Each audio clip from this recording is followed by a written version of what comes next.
The day after the race at Brands Hatch, the Italian cruise ship Achille Lauro was hijacked by Palestinian gunmen as it travelled from Alexandria in Egypt to Ashdod in Israel on a cruise around the Eastern Mediterranean. The four hijackers from the independent Palestine Liberation Front, not affiliated with the mainstream PLO, ordered the ship to be sailed to Tartus in Syria and demanded the release of 50 Palestinians in Israeli jails. During the hijacking, 69-year-old American Leon Klinghoffer, a wheelchair user, was murdered and his body dumped over the side of the ship. Chosen said his killer later to demonstrate their ruthlessness. The US was preparing a risky armed intervention using the Army's Delta Force and the Navy's SEAL Team 6, but the hijackers were eventually persuaded to sail the ship back to Egypt and give up, on the promise that they would be handed over to the PLO for judgment. Egyptian President Hosni Mubarak was in a tough spot. He needed to maintain good relations with the West, as his nation was reliant on aid, and with Israel to prevent further war in the Middle East, but also with the other Arab nations and his own people, who were still incensed at the Israeli bombing of Tunis a week earlier, and the dock at Alexandria was lined with Egyptians cheering the hijackers. The four men were bundled onto an Egypt Air flight, which took off without any real destination, just to get them off Egyptian soil and out of Mubarak's hair, but was intercepted by US Navy fighters on the order of President Reagan and taken to the NATO base at Sigonella in Italy, thus breaching both Egyptian and Italian sovereignty by intercepting a civilian airliner and then violating Italian airspace respectively. The Italian government, which had already claimed jurisdiction over the affair, which had happened on a state-owned Italian ship, was further irked by the high-handed American action, and an armed standoff developed at Sigonella Air Base and in the skies over Italy, as US and Italian special forces and fighter pilots eyed each other across their gun sights. After 5 days of high tensions, the crisis was diffused, though the question of what to do with the hijackers and the PLF spokesman Abu Abbas, who was regarded by the US as the mastermind behind the attack, rumbled on for years. As might be imagined, the daily developments in the Achille Lauro affair and the following Sigonella crisis consumed most of the news cycle in the 2 weeks between races, but there was also time to mark the passing on the same day of actors Yul Brynner and Orson Welles. Brynner was born in Vladivostok in 1920 with Swiss-German, Russian, Buryat and possibly Romani ancestry, and first came to prominence on Broadway in the 1950s as the titular King Mongkut in The King and I, a role which he then reprised in the 1956 film, becoming one of only 10 people to win a Tony and an Oscar for the same role. He later starred in The Ten Commandments and The Magnificent Seven.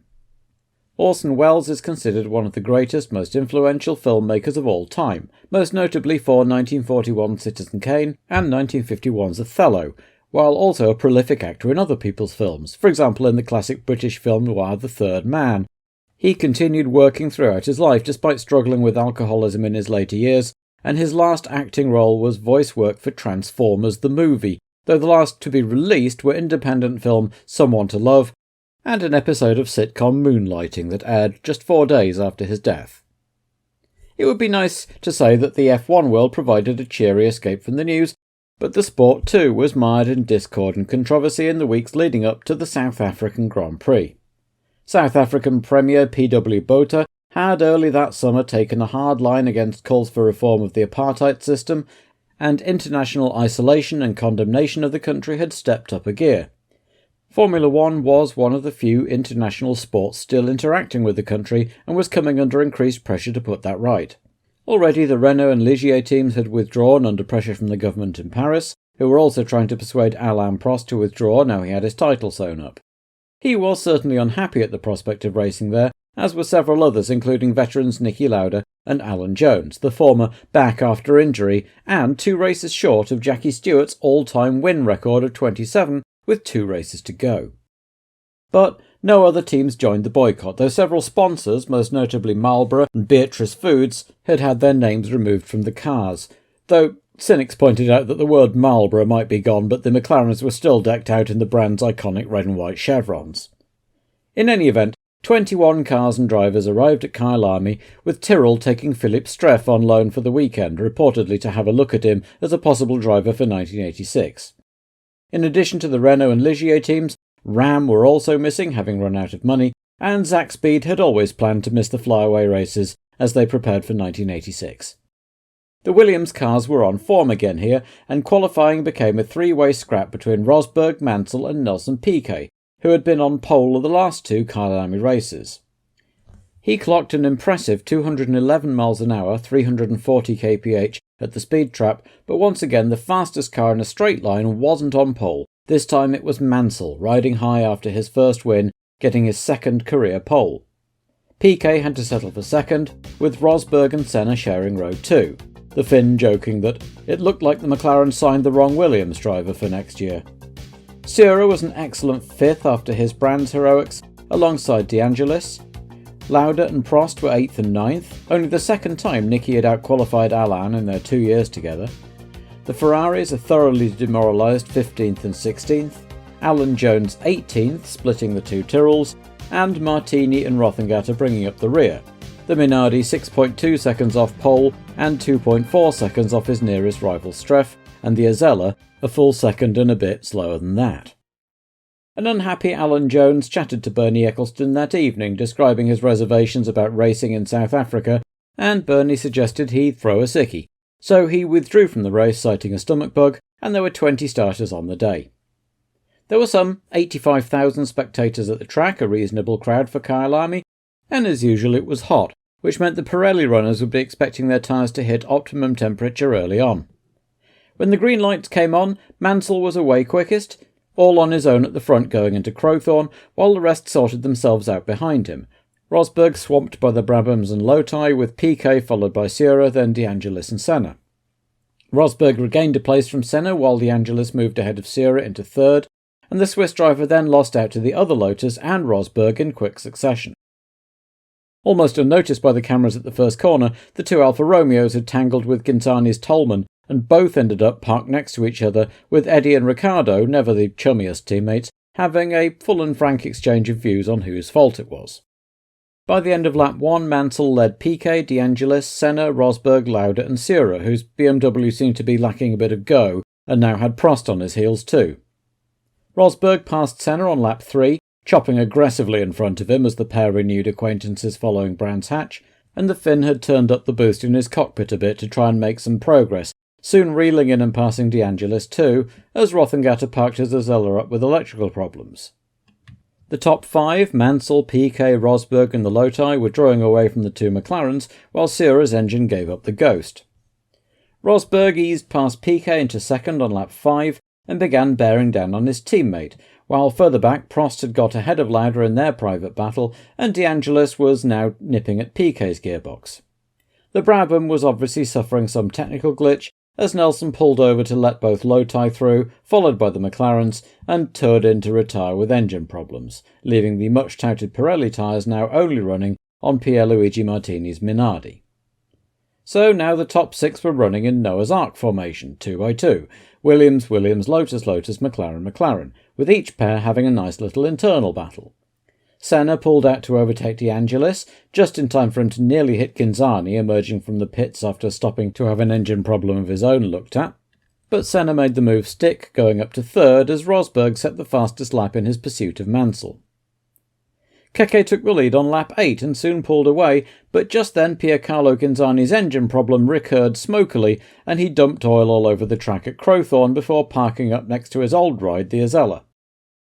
Rosberg and Mansell both hit the oil next time round, the Finn spinning backwards into the sand while the Brit just about kept it on the road. Keke recovered in a cloud of dust and got going again. Alboretto's turbo blew, and Senna came in with an engine grumble of his own that turned out to be terminal, so with 10 laps gone there were just 11 runners left. De Angelis now had both McLarens right up behind him, and when he went wide to avoid Ghinzani's oil, Prost barged through, followed by Lauda, and soon the Lotus was a disappearing speck in their mirrors. Rosberg had rejoined 5th, while Mansell now had his own mirrors filled with red and white as he came round to lap Martini. He responded, pulling out again as Prost and Lauda continued running in tight formation, about 4 seconds behind. De Angelis in 4th was being caught by Rosberg, but the other Williams was still 6 or 7 seconds behind him, and behind Keke, Johansson was a fairly distant 6th. With so few cars left on the track, things settled down into a rhythm for a while as Rosberg slowly reeled in De Angelis and passed him on lap 18, just as Streff blotted his copybook by ending up in the barriers, Not a great recommendation to Uncle Ken for his services. Mansell, Prost and Lauda meanwhile continued circulating, about 1.5 seconds apart at the front, and collectively 15 seconds or so ahead of Rosberg in fourth, and there didn't seem to be too much urgency on the part of Prost or Lauda to change things. Rosberg was unhappy with his tyres, having not changed them after his spin, and came in at around a third distance for a new set, making a good 9.04 second stop. He lost fourth to De Angelis, and would have lost fifth to Johansson except that the Swede was in for new rubber himself, ceding sixth to Brundle. Stefan emerged onto the track just in time to be lapped by Mansell and the McLarens. The Ferrari let them all through, and Prost took advantage of the sudden closing up to attack for the lead, but to no avail. Johansson stuck with the leading trio, which indicated to the McLaren team that they probably ought to get fresh rubber on themselves. Lauda was first, a sticking wheel nut seeing a slow stop of nearly 16 seconds. Johansson had done it in 7. Then Prost, also delayed by a sticking nut, to over 18 seconds. A pretty disastrous pair of stops by the McLaren boys, though they had managed to get out just ahead of Rosberg, and left Mansell ahead at the front, with Johansson still stuck tenaciously to the back of him, as if fighting him for place, not a lap behind. On lap 35 of 75 then, the order was Mansell, then 30 seconds back to Lauda, Prost and Rosberg, all running together, then Brundle and De Angelis another 20 seconds behind them. Mansell himself came in at the end of that lap, and the Williams team turned him round in a careful but still quick 11.7 seconds, just as Lauda's 1985 curse struck again, and he turned off with a blown turbo, which incidentally meant that unless he reversed his decision to retire at the end of the year, he would not be equalling Jackie Stewart's record. Mansell's stop had put him within arm's reach of Prost once more, and the new champion was charging, with Rosberg now also heaving into view, the top three covered by about 4 seconds. Behind them, De Angelis continued ploughing a lonely furrow in fourth. Johansson was now fifth after Brundle had made his stop, which had also promoted Boutsen into the points. Berger and Martini were the only other runners by this point. 9 became 8 when Martini's radiator sprang a leak, after the young Italian had kept it on the track, mostly, for 45 laps, and 8 became 7 when De Angelis' engine gave up, putting paid to Lotus's mathematical chances of winning the Constructors' title. Prost, meanwhile, had started having an intermittent problem with his engine management system and had had to drop back and let Mansell go, while Rosberg had had to make a second stop after wrecking his tyres charging to catch up after the first one, and was now charging again, hoping that he would get to the end this time, and with Prost's engine glitch getting worse as the race entered its dying laps, he was able to close in, but to the viewing public without a lap chart, the race seemed to have fizzled out rather, especially as the TV cameras were firmly fixed on Prost clinically husbanding his car home, rather than Rosberg flinging it energetically round the track in pursuit. That was until Keke appeared in the same shot as Prost with just 6 laps to go. The following lap he was right on the ailing McLaren's gearbox, and the crowd, woken up from their boredom, gave a rousing cheer as he threw himself past to take second. In celebration, he then broke Prost's lap record, set in the ground effect Renault of 1982. And that was where they finished, Mansell taking his second career win straight after his first, with Rosberg completing the first Williams 1-2 since Reutemann and Jones had traded wins in the first 2 races of 1981.